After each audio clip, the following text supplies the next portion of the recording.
Aquarius. My name is Audrey Alison, and this is your February 2015 forecast for the month. Thank you for joining me. I'm happy to be here, and I'm happy that you're subscribing and liking and sharing these posts. It means a lot to me. So let's get into the forecast. It's a smooth month comparatively to March's energy with the Uranus-Pluto square, in addition to April's or March's eclipses and April's eclipse in the beginning. But February is pretty smooth. So how have you been handling Mercury retrograde in your sign? How have you been communicating? We have our full moon at the top of the month on the 3rd of February. This full moon is at 14 degrees Leo, which is your opposite sign, which means it affects your polar opposite 7th house of others, the marriage, the soulmate, your relationship with very close people in your life, or your business partnerships. Having the full moon in this sector brings an awareness. It could bring an ending or a culmination in the 7th house. So for those of you Aquarians in rocky relationships, you might find something illuminated or hidden that has not been seen at this time. For those of you who are in very stable, happy, loving relationships, that's okay. Don't worry about that being dismantled. The energies of the universe are not forcing their will upon very healthy and real connections. It's the ones that aren't made with sturdiness that can be broken down to get you closer to your correct alignment or path. Took me a while to figure that out. So, don't fear the full moon, but it does illuminate areas of the sector. Just keep your eyes open, keep your peepers peeled around the full moon in your relationship sector. Some information could come to you. And speaking of information, Mercury, the planet of information and communication, goes direct on the 11th of February at 1 degree Aquarius. So you will be able to process your own information and have the conversations that you've been internalizing for the last 3 weeks. Because you probably went inward, Aquarius. The retrograde in your first house will make you very tongue-tied and might make you confused about what it is you truly need to express. So with him direct on the 11th, you'll have your communications in order and you can proceed safely after the Valentine's weekend, after Mercury clears his shadow. We have some double action on the 18th where we have our new moon. Now this is intriguing because our new moon last month was your new moon at 0 degrees Aquarius. But we have another new moon on the 18th at 29 degrees 59 minutes, the closest you can get to the next sign. And this is an Aquarius new moon. Again, technically has a lot of Piscean energy, but we'll get him next month. Pisces, it's kind of like a delay in the sky. We get 2 new moons in a row for Aquarius. So this new moon is affecting your first house and the energy of your second house, just because it's so close to the sector that governs your personal resources and your self-worth and self-value. So it's the first house, but also some of your second house. You're in your solar wheel. Now, don't forget to watch your rising sign, because the ascendant is your actual first house on your natal chart. So you should watch these videos for sun sign and your rising. But having a new moon in your sector, hey, you got 2 last month. So whatever intentions you got 2, not 2 last month, but you know what I'm trying to say. Still Mercury's retrograde, and that's my ruling planet. So I might as well just sit here and chomp on my own tongue. You can set your intentions again in the first house of self. And, if you want, you can focus on your money because it's got energy in that sector as well. What do you want to implement over the next year? Not just the 28-day lunar cycle or 14-day waning period or waxing period. What do you want this year? This is the new moon you get. Usually you get 1 a year, but you're looking at 2. So go big. On the next, or the same day, I'm sorry, the sun enters Pisces. So on the 18th, like he does every year, the sun enters your second house of resources. So that's huge. That's great for the money boost. You know, everyone can use a little boost in that sector once in a while, and you've got it. Having the sun shining in this sector, you can expect increased earnings or promotion and through March 20th until the sun moves into Aries. Now, the next day on the 19th, we have two little planets flirting with each other. On the 19th, Mars enters Aries. And then on the 20th, Venus enters Aries. So the masculine energy of Mars, the feminine sensuality of Venus, they're following each other in your third house of communications. Mars will be in this sector until the 31st of March, and Venus will be in this sector until the 17th.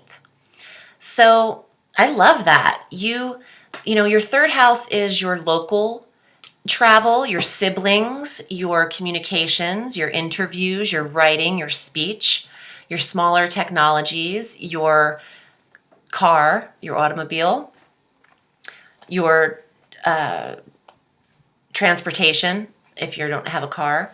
So having Mars and Venus there, first of all, it's a great time for interviewing for those of you Aquarians looking for work, because you will come across with Mars very driven and ambitious in your communication style. But with Venus, you're not too aggressive. She's smoothing over any of Mars's harshness. So it's a super sweet combo. They're conjunct in Aries, where they'll also meet up with Uranus, who's stationed in Aries.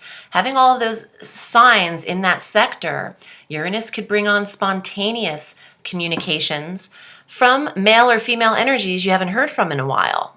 So there's a different way you can look at this. When planets' energies are conjunct or near each other in a sector within a few degrees, they react. They are a catalyst for other energies to occur. And with Uranus there, that's spontaneity. It's electric shock. It's sudden surprise.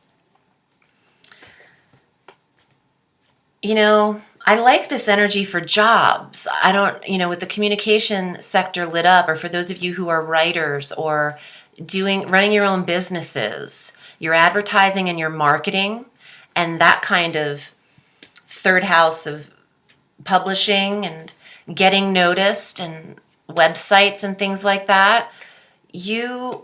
And that's ninth house as well, but third house gets it started. You have great aspects for getting business handled. Saturn is still in Scorpio or in Sagittarius at 4 degrees, and he's retrograde, as well as Jupiter retrograde in Leo. That's affecting your 11th, 7th, and 3rd house. 7, 11, and 3rd. Communications, relationships, and friendships. And when I say affect, this isn't a negative thing. There is a fire trine occurring with all of the fire signs. And once Mars and Venus enter Aries, that will activate that energy again. You've got new people or new social energies coming to you at this time. Let's see what the cards have to say. And again, if you'd like a reading with me, you can find me at audreyallison.com. I read all through the week. And I'm on Facebook at Audrey Allison Astrology and Tarot. All right, Aquarius, what's happening for you in the Tarot for February 2015?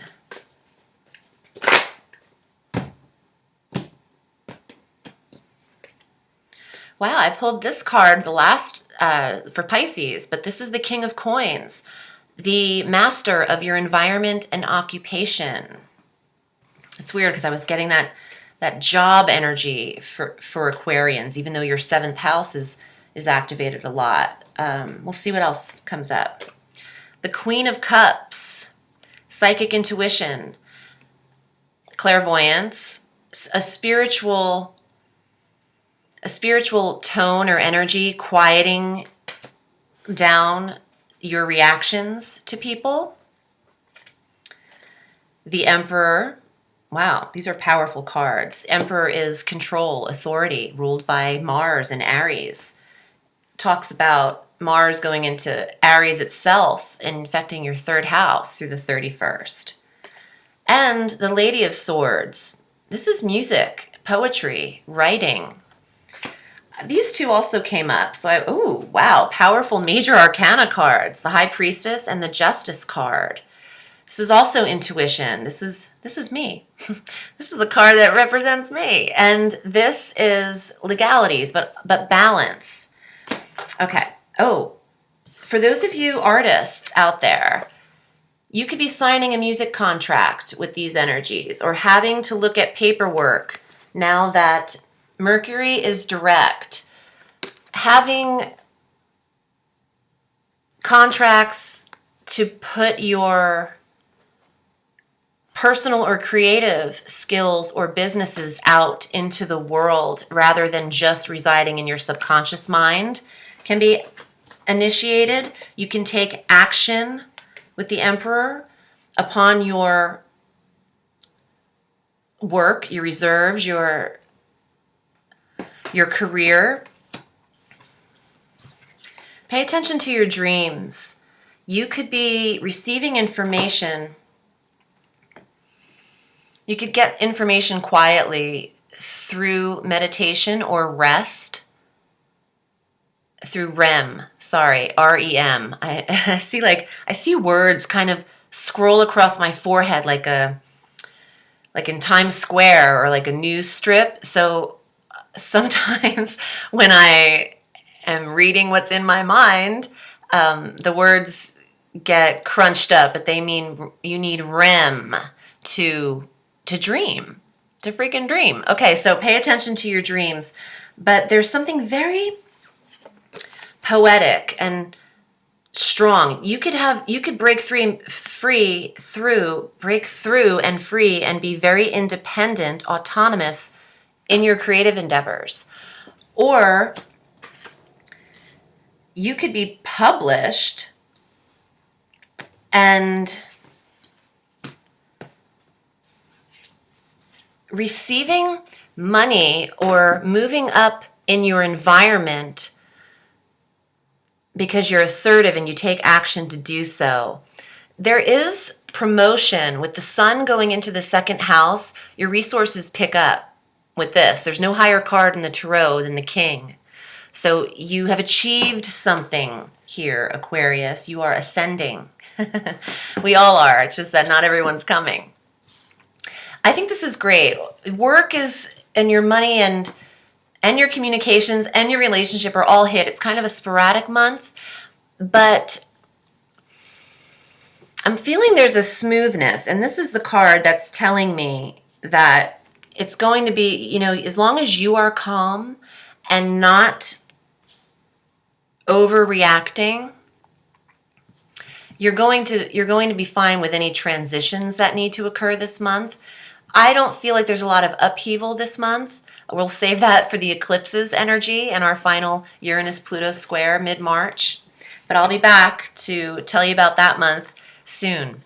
Thank you so much, Aquarius. I hope you have a beautiful February, and happy birthday for those of you who are influenced in the beginning of February. And I'll see you next month. Bye.